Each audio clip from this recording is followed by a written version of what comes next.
క్రీస్తునందు ప్రియులకు Enoch Mary's Vallabh Das ministries వారి శుభములు. క్రిస్టియన్ మీట్ తెలంగాణ 2026లో భాగంగా జరగబోయే క్విజ్ కాంపిటీషన్లో గల జకరియా గ్రంథం యొక్క 11వ పాఠం 10 పాఠాల వరకు ఏ విధంగా కొనసాగిందో అదేవిధంగా 11వ పాఠం కూడా కొనసాగుతుంది. ఈ యొక్క జకరియా గ్రంథము ముఖ్యంగా బబులోనికి చెరపట్టబడిన జనాలలో నుంచి మళ్ళా వాళ్ళు ఇశ్రాయేల్ జనాంగం, యూదా గోత్రం వాళ్ళు, ఇశ్రాయేలులో ఉన్న 12 గోత్రాల ప్రజలందరూ చెర నుంచి విడిపింపబడి వచ్చి ఇశ్రాయేలు దేశంలో యెహోవా మందిరాన్ని పునర్నిర్మించడం గురించి జకరియా ప్రవక్త దేవుణ్ణి వేడుకోవడం, దేవుని చెప్పిన మాటలు ప్రజలకు చెప్పడం, ప్రజల పక్షాన దేవునికి విషయాలు విన్నవించుకోవడం గురించి జరుగుతూ ఉన్న పాఠ్య గ్రంథం ఇది. అయితే ఈ 11వ అధ్యాయానికి వచ్చేసరికి ఒక భిన్నమైన మార్పు కనిపిస్తుంది. ఈ యొక్క 10 అధ్యాయాల వరకు ఏంటంటే చారిత్రక ఘట్టాలు, అంటే దేవుడు వాళ్ళకేం చెప్పాడు, వాళ్ళు దేవునికి ఏం మనవి చేసుకున్నాడు, దేవుడు వాళ్ళ మీద ఎట్లా కోపంగా ఉన్నాడు, ఈ యొక్క రాజుల పరిపాలన ఎట్లా ఉంది, ఎట్లా శేషించబడ్డ జనాలు, ఈజిప్టుకి ఎవరు పోయారు, తర్వాత వచ్చేసి బబులోనికి ఎవరు పోయారు అనే విషయం గురించి, బబులోను ప్రజల గురించి జరుగుతున్న సంఘటన. ఇక్కడ 11వ అధ్యాయానికి వచ్చేసరికి విభిన్నంగా ప్రపంచం మొత్తం క్రైస్తవులకు, అంటే ఇప్పుడు చూసుకుంటే ప్రపంచం మొత్తం క్రైస్తవులకు, ఒకవేళ అప్పుడు సందర్భం చూసుకుంటే ఒక్క ఇశ్రాయేలీ ప్రజలకే చెరపట్టబడి నా ఇశ్రాయేలీలు బబులోన్లో ఉన్న వారికే కాకుండా ఐగుప్తు వారికి, తర్వాత వచ్చేసి శేషించబడిన జనాలకు, వీళ్ళందరికీ కలిపి, అంటే దేవుని బిడ్డలందరికీ కలిపి ఇస్తున్న హెచ్చరిక ఈ గ్రంథం. ఈ గ్రంథంలోకి కొన్ని కొత్త నిబంధనలు కూడా నెరవేర్పులు జరుగుతాయి అన్నట్టు. ముఖ్యంగా ఏంటి అంటే ఈ యొక్క అంతకుముందు అధ్యాయాలు చదువుకున్నాం, తప్పుడు ప్రవచనాలు చెప్పిరు సోదెగాండ్రు, ఇంటి దేవతలలో తప్పుడు ప్రచారాలు, తప్పుడు దర్శనాలతో భావాలు చెప్పి మనల్ని తప్పుదోవ పట్టించారు. అంటే దాని అర్థం ఏంది, ఇప్పుడు వీళ్ళందరూ ఒక ప్రముఖ వ్యక్తికే పోయి సోదే చెప్పించుకుంటారు. అంటే వాళ్ళు ఏమంటారు, వాళ్ళు దేవునితో మాట్లాడి మేము చెప్పినామంటే వాళ్ళుగా ప్రవక్తలుగా డిక్లేర్ చేసుకున్న వాళ్ళు ప్రవక్తలు. తర్వాత నాయకులు, ఆ సమూహాన్ని నడిపించే వాళ్ళు. చూడండి, అక్కడ 4వ నెలల 5వ నెల 7వ నెల 10వ నెల ఉపవాసం చేస్తామని బేతేలు వారు వేరు పట్టణాలకు జనాలని, నాయకుల దగ్గరికి జనాలని పంపిస్తారు. అంటే ఈ యొక్క నాయకులు, తర్వాత వచ్చేసి దేవుని ప్రవక్తలు, తర్వాత యాజకుల దగ్గరికి జనాలని పంపిస్తారంటే ఈ అధ్యాయంలో 11వ అధ్యాయంలో ఎట్లా ఉంటుందంటే యాజకులు, ప్రవక్తలు, రాజులు, నాయకులు, వీళ్ళు ఎవరైతే అన్యాయంగా ప్రవర్తిస్తుంటారో, విచ్చలవిడిగా గర్వాహంకారంతో ప్రవర్తిస్తుంటారో వారిని దేవుడు నాశనం చేస్తా, సమూహంగా తీసివేస్తా అని చెప్పే విధానానికి, అంటే ఒక్క ఇశ్రాయేలు ప్రజలకే కాదు, ప్రస్తుతం అన్వయించుకుంటే ప్రపంచంలో ఉన్న అందరు క్రైస్తవులకు. అప్పుడేంటి, ఒక్క బబులోన్లో ఉన్న వాళ్ళే కాదు, ఈజిప్ట్లో ఉన్న వాళ్ళకు, శేషించబడి ఇజ్రాయేలులోనే ఉన్న వాళ్ళందరికీ, అంటే యేసుక్రీస్తుని, ప్రస్తుతం మనం యేసుక్రీస్తుని, అప్పుడు యెహోవా దేవుణ్ణి ప్రార్థించే వారందరికీ ఉన్న హెచ్చరికలు ఇవి. కాబట్టి వచనం చూసుకుందాం. ఈ అధ్యాయంలో 17 వచనాలు ఉన్నాయండి. మొదటి వచనం లెబనోను అనే పదముతో స్టార్ట్ అయ్యి ఈ యొక్క అధ్యాయము తప్పును అనే పదముతో ముగిస్తుంది. ముఖ్యంగా 11వ అధ్యాయము ముగింపు వరకు ఉన్న మొత్తం వచనాలు ఎన్ని, 11వ అధ్యాయంలో ఉన్న వచనాలు ఎన్ని అనేవి చాలా ముఖ్యంగా చూసుకోవాలి. ఇప్పుడు మనం వచనం చదివి దాని గురించి వివరణాత్మకంగా చూసుకుందాం. లెబనోను అగ్ని వచ్చి నీ దేవదారు వృక్షంలో కాల్చివేయినట్లు నీ ద్వారములను తెరువుము. లెబనోను దేశానికి చెప్తున్నాడండి. ఏమని? లెబనోను అంటే పిలుస్తున్నాడు, చెప్తున్నాడు, అంటే నా పేరు మీద చెప్పాలి, హానోక్ రాజు అని ఎట్లా వాళ్ళని ప్రస్తావిస్తూ పిలుస్తూ చెప్తామో అట్లా లెబనోను అగ్ని వచ్చి నీ దేవదారు వృక్షములను కాల్చివేయినట్లు నీ ద్వారములను తెరువుము. అంటే లెబనోను దేశానికి చెప్తున్నాడు, అగ్ని వచ్చి నీ యొక్క లెబనోను దేవదారు వృక్షాలకు ప్రసిద్ధి. యెహోవా దేవుని ఆలయంలో కట్టేటప్పుడు యెరూషలేములో లెబనోను దేవదారు వృక్షాలను బాగా ఉపయోగించారు. అట్లా గొప్ప వృక్ష సంపద కలిగిన దేశం ఏంటిది అంటే లెబనోను దేశానికి చెప్తున్నాడు, నీ యొక్క వృక్ష సంపదను మొత్తం కాల్చివేస్తాము అని దేవుడు చెప్తున్నాడు. నీ ద్వారం తెరుము, దేవదారు వృక్షములు కూలును, వృక్షరాజములు పాడైపోవును, సరళ వృక్షములారా అంగలార్చుడి, చక్కని అడవి నరకబడెను, సింధూర వృక్షములారా అంగలార్చుడి, గొర్రె బోయల రోదన శబ్దం వినపడుచున్నది, ఏలయనగా వారి అతిశయాస్పదము లయమాయను, కొదమ సింహముల గర్జన వినబడుచున్నది, ఏలయనగా యోర్ధాను యొక్క మహారాణ్యము పాడైపోయెను. ఇక్కడ వరకు 3 వచనాలండి. 3 వచనాలు. ఇక్కడ లెబనోను వృక్ష సంపదకు గొప్ప సంపద, గొప్ప పేరుగాంచిన దేశం. ఆ వృక్ష సంపదతోటే దేశం మొత్తం ఆర్థిక వ్యవస్థ నడుస్తుంటుంది ప్రస్తుతం కూడా.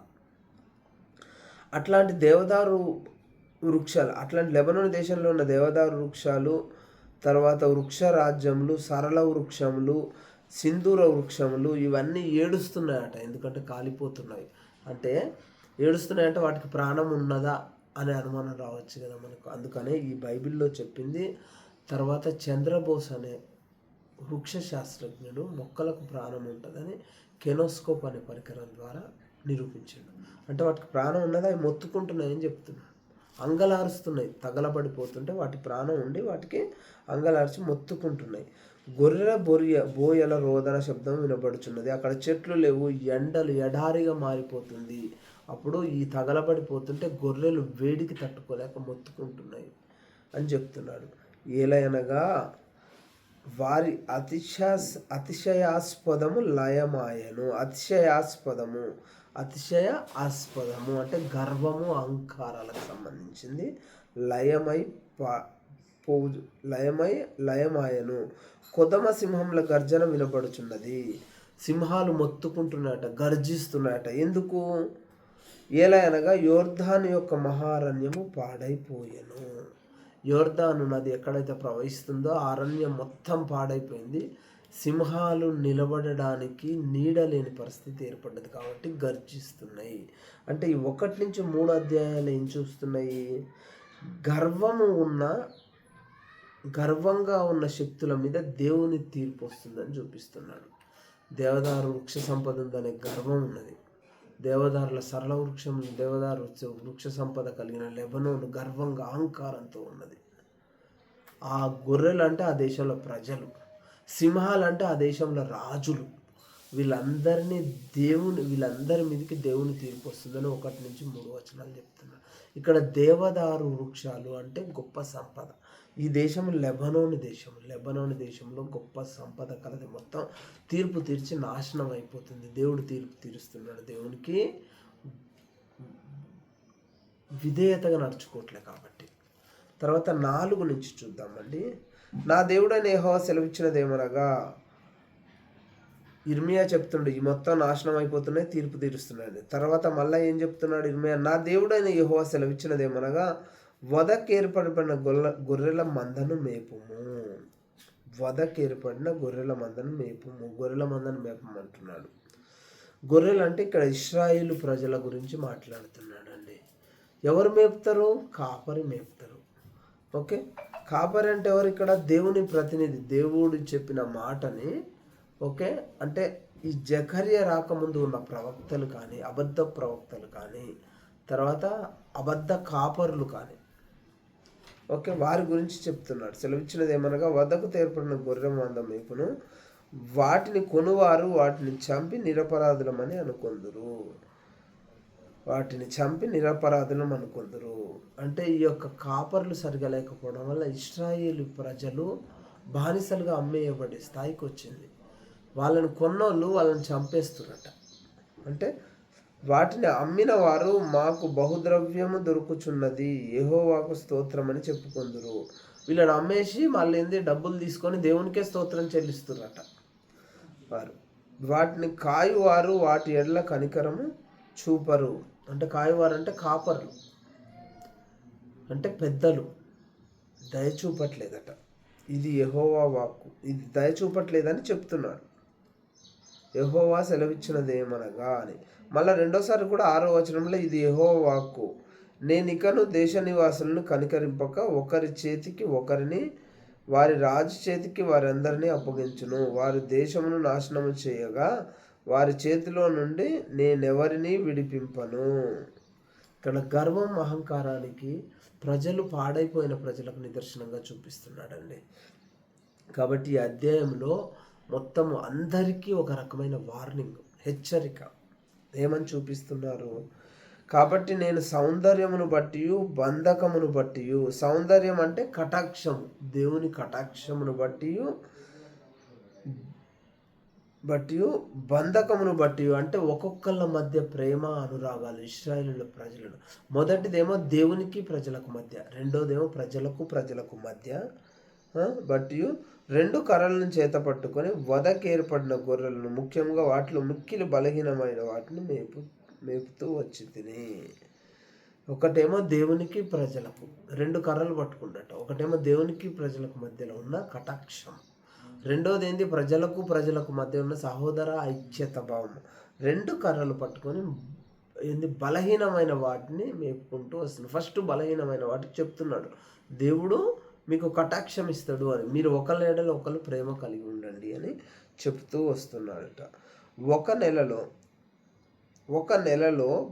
నెలలోగా కాపరులలో 3 సంహరించి తిని.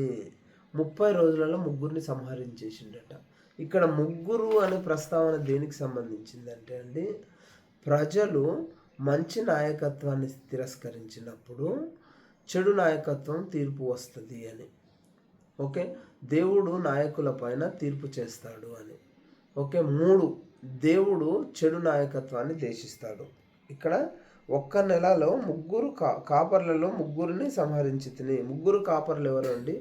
సంహరించింది ఎవరు? చెడు నాయకత్వం ఒక కాపరి, ప్రజలను ప్రేమతో కాపాడే నాయకులు కావాలి రెండోరు. అట్లా లేని వాళ్ళని ఒకళ్ళని, దేవుని కృపను తిరస్కరించిస్తే పరిణామాలు ఎట్లుంటాయి? దేవుని కృపను తిరస్కరించిన వాళ్ళు, చెడు నాయకత్వం చేసిన వాళ్ళని, తర్వాత దేవుని ప్రేమని, దేవుని వాగ్దానాన్ని చూపించకుండా తప్పుడు ప్రేరణలను చేసిన 3ని ఇక్కడ సంహరించిన అని చెప్తున్నాడు. ఓకే, ఎలా అనగా నేను వారి విషయమై సహనము లేని వాడను గాక, వారు నా విషయమై ఆయాసపడిరి. ఎవరు ఇక్కడ? 3 కాపరులు అంటే చెడు నాయకత్వం కలిగిన వాళ్ళు, దేవుని కృపను తిరస్కరించిన వాళ్ళు, ప్రజలను ప్రేమతో కాపాడని నాయకులని దేవుడు సంహరించిండట.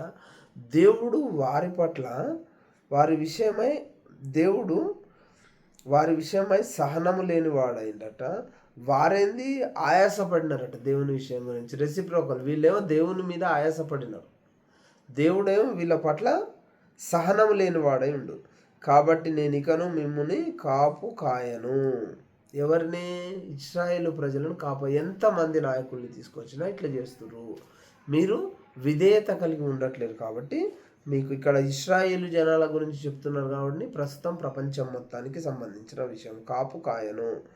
వచ్చున్నది చచ్చున్నది చావవచ్చును, నశించున్నది నశించవచ్చును, మిగిలినవి ఒకదాని మాంసం ఒకటి తినవచ్చును అని చెప్పి, చూడండి, దేవుడు కాపు కాయడట. అప్పుడు ఏం జరుగుతుందట? చచ్చేవి చచ్చిపోతాయట, నశించేవి నశిస్తాయట. ఒకదాని మీద ఒకటి పడి ఒకదాని మాంసం ఒకటి తినేస్తుందట. అంటే జనాలు ఒకళ్ళ మీద పడి ఒకళ్ళు చంపేసుకొని ఒకళ్ళ డబ్బుల్ని ఒకళ్ళ పంటల్ని ఒకళ్ళు ఆక్యుపై చేసుకుంటారని చెప్తున్నానండి. చెప్పి సౌందర్యం అను కర్రను తీసుకొని జనులందరితో నేను చేసిన నిబంధనను భంగం చేయనట్లు దాన్ని విరిచి తిని. జకర్యా ఏం చేసిండట? ఒక కర్రను, 2 కర్రలు, ఒకటేమో దేవునికి ప్రజలకు, దేవుని యొక్క కటాక్షము ప్రజల మీద ఉండే కర్ర, రెండోది ఏంది? ప్రజలకు సహోదర ఐక్యత భావం ఉండే కర్ర. మొదటి కర్ర అంటే దేవుని యొక్క కటాక్షము ప్రజల మీద ఉండేది ఇచ్చేసిండట. ఎందుకు అంటే వారు దేవుని మాట వినట్లేరు. నాయకులు లేని గొర్రెలై విచ్చలవిడిగా ప్రయత్నం చేస్తున్నారట. అది విరచబడిన దినమున నేను చెప్పినది యెహోవా వాక్కు అని మందలో బలహీనములైన నన్ను కనిపెట్టుకొని ఉన్న గొర్రెలు తెలుసుకొనెను. ఎవరు తెలుసుకుంటారట? కాపరిని కనిపెట్టుకొని ఉన్న గొర్రెలు. అంటే ఇక్కడ జకర్యా ఒక కాపరి, ఇశ్రాయేలు జనాంగాన్ని కాపు కాస్తున్నాడు. ఈ కాపు కాస్తున్నప్పుడు దేవుని యొక్క కటాక్షం కర్రని చేసినప్పుడు ఆ విషయాన్ని జకర్యాని కనిపెట్టుకొని ఉంటున్న వాళ్ళకి తెలుస్తుందని చెప్తున్నాడు. మీకు అనుకూలమైన ఎడల నా కూలి నాకు ఇయ్యుడు, లేని ఎడల మానివేయుడని నేను వారితో అనగా మానివేయుడు అని వారితో అనగా, ఇక్కడ కూలి అంటే జకర్యా అడిగింది ఏంటి అంటే దేవునికి విధేయులై ఉండండి, దేవుని రక్షణను కనిపెట్టుకొని ఉండండి, దేవుని మాటలు ఆలకించుడి, అదే మీరిచ్చే కూలి అని జకర్యా అడిగిండు. కానీ వాళ్ళు గర్వం అహంకారంతో, అంటే సరి అయిన నాయకుడు లేకపోవడం వల్ల, విచ్చలవిడితనం వల్ల జకర్యాకు కూలి ఇచ్చిరట.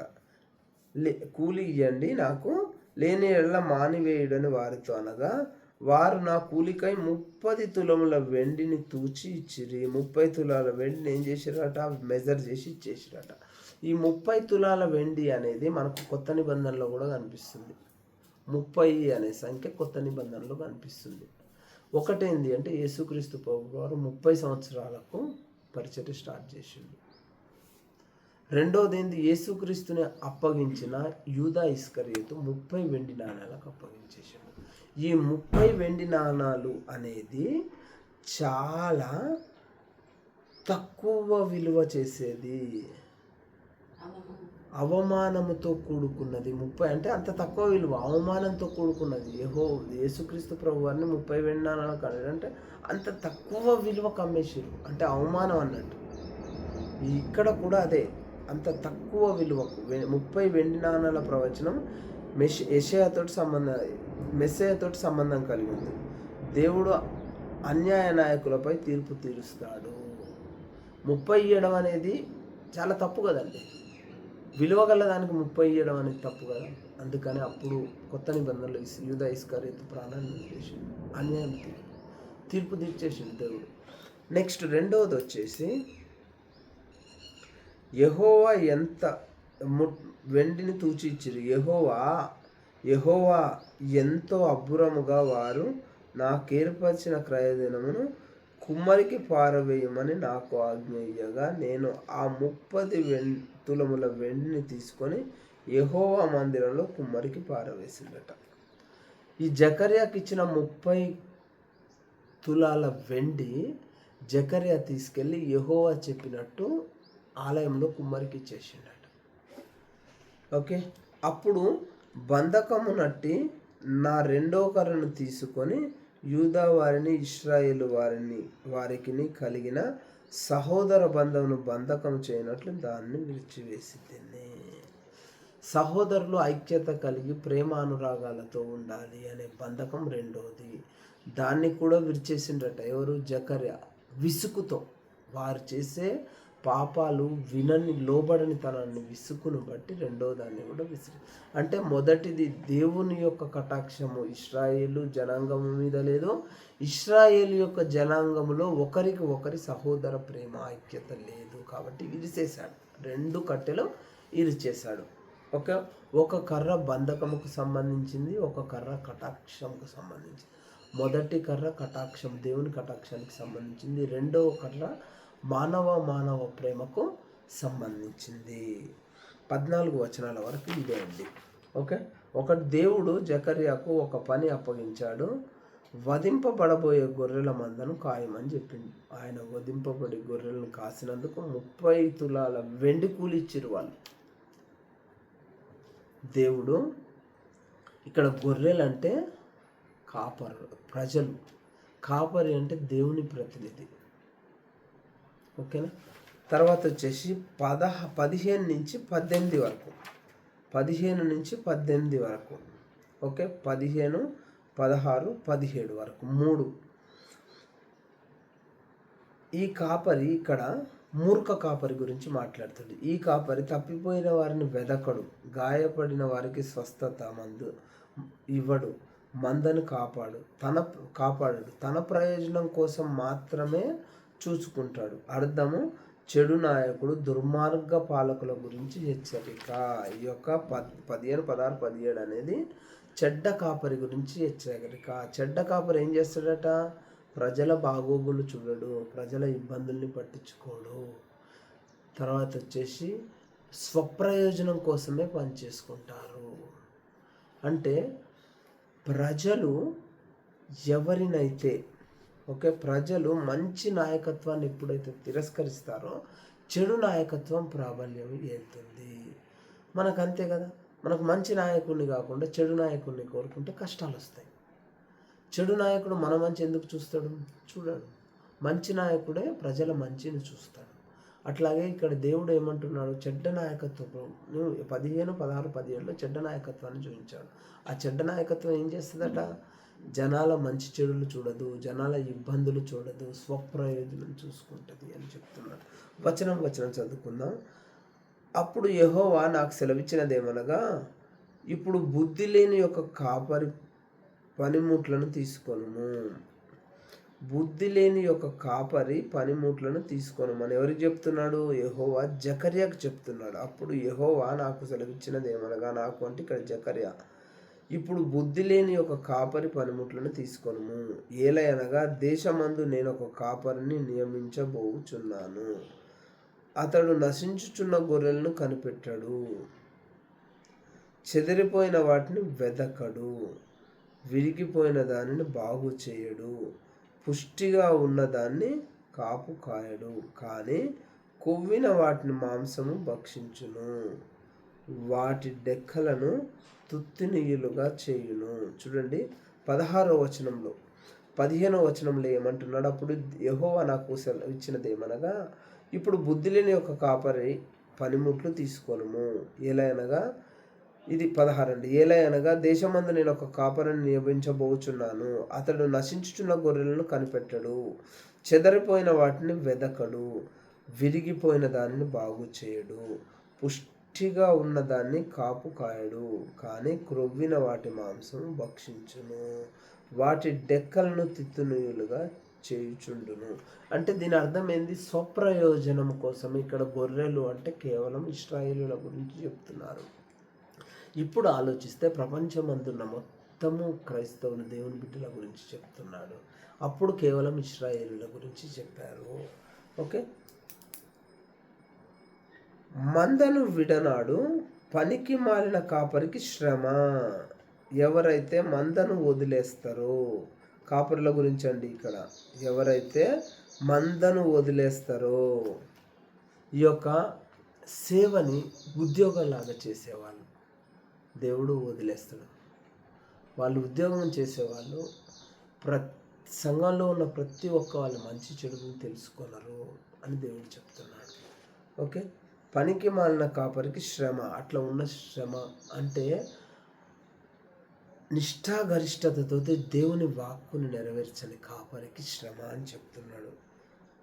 అతని చెయ్యి కుడి కన్నును తెగవేయబడును. చెయ్యి కుడి కన్ను 2 తీసేస్తాడటండి దేవుడు. వాళ్ళకు చెడ్డ కాపర్లకు ఎట్లుంటుందని చెప్తున్నాడు. అతని చెయ్యి బొత్తిగా ఎండిపోవును, అతడి కుడి కన్నుకి దృష్టి బొత్తిగా తప్పును.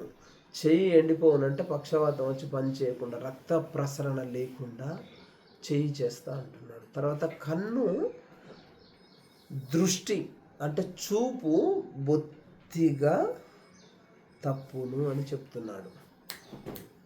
కాబట్టి దేవుడైన యెహోవా ఈ 11వ అధ్యాయాన్ని మొత్తము అప్పుడున్న యెహోవా దేవుని బిడ్డలు ఇశ్రాయేలులందరికీ చెప్తున్నాడు. బబులోన్లో ఉన్న వారికి, ఈజిప్టులో ఉన్న వారికి, శేషించబడి ఇశ్రాయేల్లో ఉన్న 3 జనాలకు చెప్తున్నాడు.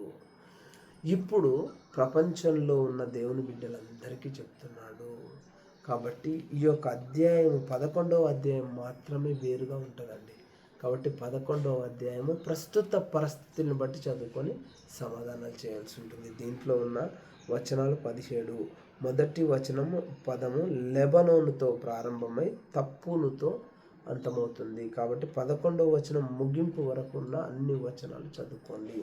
ఇవన్నీ చదువుకొని క్విజ్లో పాల్గొని మీరు ఖచ్చితంగా ప్రైజ్ పొందాలని మేము ఆశిస్తున్నామండి. బైబిల్ జ్ఞానాన్ని తరోగా సంపాదించి దేవునికి ఘనత వహించాలని, దేవుడు ఈ వాక్యాన్ని బట్టి, ఈ పాటలను బట్టి ఘనత వహించి దేవుడు క్రిస్టియన్ మీట్ తెలంగాణ 2026ను ఆశీర్వదించాలని కోరుకుంటూ మీ అందరికీ మా శుభములు.